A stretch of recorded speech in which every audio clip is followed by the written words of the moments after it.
may nag-request sa followers natin kung paano daw gumamit ng clamp meter, at ngayon tuturuan ko kayo kung paano gumamit ng clamp meter, at para lang to sa mga baguhan at sa mga expert na. Ayan, mag-skip na kayo. At dito naman tayo, itong letter B na to, ayan, bali itong ano na to, adjustable na pitan ito. Bali may nakaturo dyan na arrow. Kapag nakaselect sa mamamatay itong screen. Ayan, bali kapag pinihit nyo dito sa ano, sa letter B, ayan, ang tawag dyan sa letter B na sign na ganyan ay direct current. Ayan, sa letter B, para lang yan sa ano, sa mga battery. Ayan, kung may makikita nyo dito sa screen, may DC dyan. Ang tawag dyan is ito siya, DC voltage. Ayan, para lang yan sa mga battery. At ngayon, dito naman tayo sa pangalawa. Ayan, may makikita kayo dyan ano, AC. Ang tawag dyan sa AC ay alternating current. Ayan, ayun, labo. Ayan, alternating current AC. Naka-direct yan dito sa ano, dito. Ayan, mamaya ibablog natin, ay tuloy-tuloy na to, ibablog natin kung paano gamitin to, yung clamp meter na to. At dito naman sa gitna, ayan, yan ay yung capacitance. Ayan, bali yan yung ano, capacitance.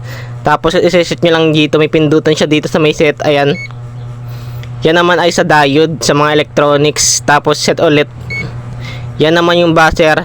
Ayan, may makikita kayo dito ng ano, parang ano, signal. Tapos set ulit natin, yan ay sa capacitor, kapag mag-test kayo ng capacitor.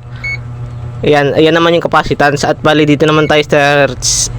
Ayan, bali dito madalas ginagamit yung. At ito naman na ano, na may makikita kayo ng ano, AC. Ayan, tapos sa baba ay A. Ang ibig sabihin yan, ampere, amperahe. Dito yan, ikiklip nyo sa isang wire kung ilang amperahe na dumadaloy. Ayan, bali alam nyo naman na yan kung paano gawin. At ayan, dito naman tayo magsisimula sa sinabi ko, sa DC.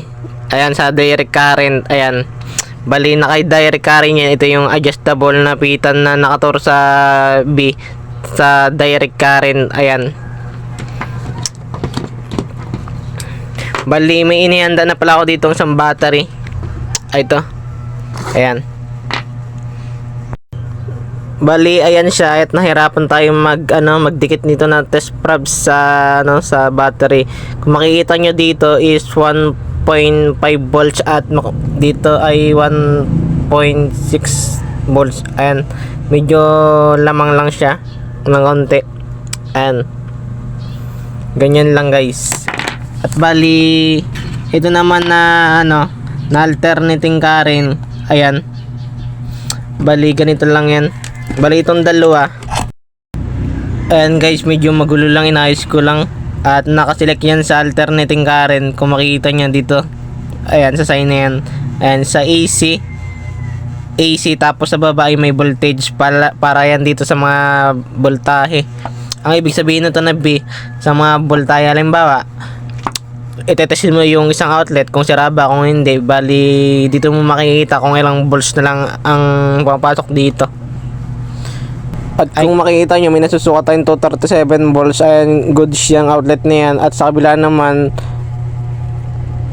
237 volts. Ayan, goods yan. Halimbawa, sa isang bahay, may nakapaligid dun sa bawat baba na ano, ay mga puro outlet.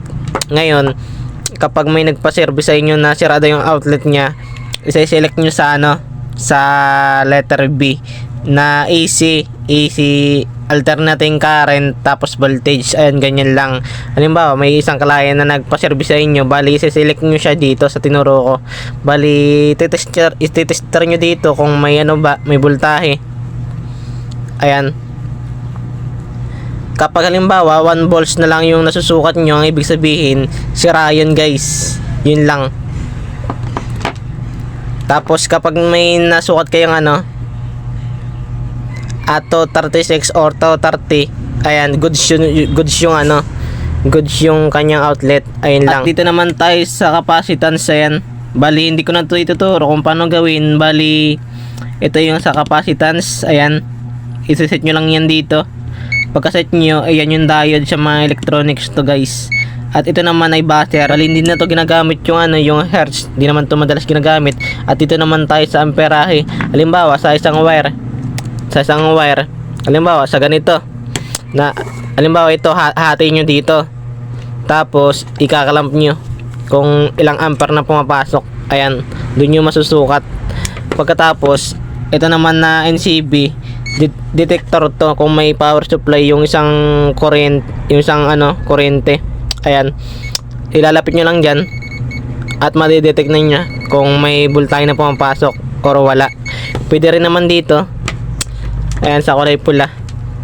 Ayan, at lalapit natin NCB.